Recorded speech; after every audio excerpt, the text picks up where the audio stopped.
तो hello and welcome back guys, मैं हूं अभिषेक का स्वागत करता हूं आपका एग्जाम देव में।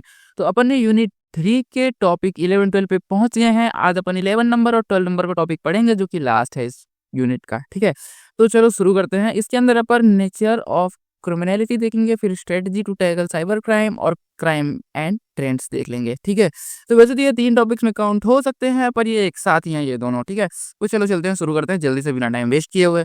तो nature of criminality in cyber crime, है ना। तो जो क्रिमिनल्स होते हैं उनका नेचर क्या होता है ये देख लो कि the nature of criminality in cyber crime refers to how illegal activity are carried out using computer network and internet. मतलब कि nature of cyber crime refers illegal activity, मतलब कितनी इलीगल एक्टिविटी, कैसे कैसे इलीगल की गई है, क्या किया गया है कंप्यूटर और नेटवर्क और इंटरनेट का यूज करके, है ना। तो साइबर क्रिमिनल में ऑपरेट अलोंग और इन ऑर्गेनाइज्ड ग्रुप, है ना, टारगेटिंग इंडिविजुअल, बिजनेस और इवन गवर्नमेंट। जो साइबर क्रिमिनल होते हैं वो अकेले काम कर सकते हैं, ग्रुप के साथ काम कर सकते हैं, है ना, किसी इंडिविजुअल को टारगेट कर सकते हैं या फिर किसी बड़े बिजनेस को टारगेट कर सकते हैं, है ना, और इवन गवर्नमेंट को भी टारगेट कर सकते हैं। अब common motive include financial gain, data theft, identity fraud and revenge. तो कॉमन मोटिव क्या होते हैं साइबर क्रिमिनल्स के? ये होते हैं कि फाइनेंशियल गेन कर लो, है ना, पैसा चुरा लो, डेटा चुरा लो, है ना, आइडेंटिटी फ्रॉड कर दो, है ना। अब रिवेंज लेने के लिए भी बहुत लोग करते हैं। Unlike traditional crimes, cyber crime can be committed anonymously, है ना, making it harder to catch the offenders. Traditional crime में क्या होता है कि फिजिकली क्राइम होता है तो उन्हें पकड़ना थोड़ा ज़्यादा इजी होता है, पर साइबर क्राइम क्या है कि डिजिटली होता है तो उन्हें पकड़ना मुश्किल हो जाता है ना। अब additionally cyber criminal often exploit weak security system, है ना। तो वो वीक सिक्योरिटी सिस्टम को है ना एक्सप्लॉर एक्सप्लॉइट कर, है ना, करते हैं। अब use social engineering technique like phishing to trick victim into revealing sensitive information. अब इस मोमेंट पे आके मुझे अगर तुम्हें फिशिंग बतानी पड़ रही कि क्या होता है तो फिर नहीं, मैं नहीं कर पाऊंगा। तो एज टेक्नोलॉजी एडवांसेस, है ना, the nature of cyber criminal activities keep evolving leading to new type of cyber threats, है ना। जैसे जैसे टेक्नोलॉजी इवॉल्व हो रही है वैसे वैसे साइबर क्रिमिनल भी इवॉल्व हो रहे हैं बहुत तेजी से, जिससे साइबर थ्रेट्स बढ़ रहा है ना। तो इसके बाद क्या है, strategy to tackle cyber crime, है ना। Strategy to tackle cyber crime क्या है? Tackle cyber crime requires a combination of legal, technical and social strategy. Government have introduce cyber laws, है ना, like the IT act in India to punish offenders, है ना। उनको सजा देने के लिए गवर्नमेंट ऑफ इंडिया ने कुछ लॉ लाए हैं, है ना।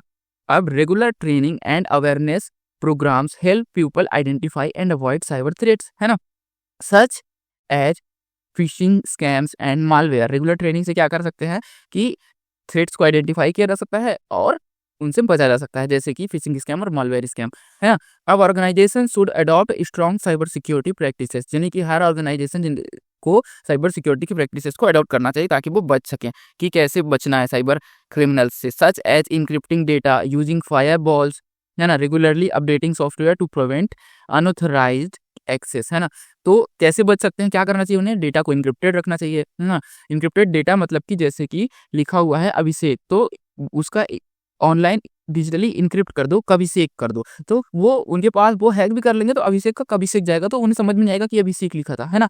तो ये इस प्रकार इनक्रिप्शन कंपनियां इनक्रिप्टेड डेटा को इनक्रिप्ट कर सकते हैं। इनक्रिप्शन टूल आते हैं, उसमें डेटा इनक्रिप्ट कर दो और फिर डिक्रिप्ट करना, वापस से सही फॉर्म में लाना हो तो वापस से उसी टूल से सही भी हो जाता है वो। तो इस प्रकार उनके पास असली डेटा नहीं जाएगा। यूजिंग फायरबॉल, है ना, regularly updating software to prevent unauthorised access. Law enforcement agency need modern tool and international corporation to investigate cyber crime, है ना, इफेक्टिवली। साइबर क्राइम सेल्स, है ना, ethical hacking and artificial intelligence based threat detection are also key study to combat online crime, है ना। अब ये देखेंगे अपन की ट्रेंड्स इन साइबर क्राइम, जो नए नए साइबर क्राइम के ट्रेंड्स हैं, है ना, क्या क्या नए नए साइबर क्राइम्स हो रहे हैं वो देख लेते हैं।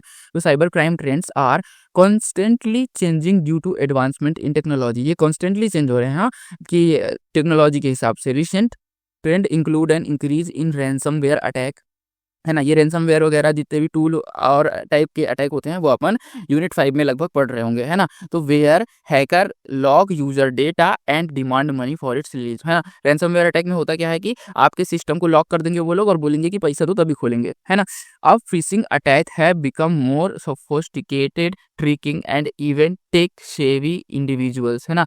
तो फिशिंग अटैक्स भी बहुत ज़्यादा हो रहा है। Identify threat is on the rise which criminal stealing personal data to commit fraud, है ना।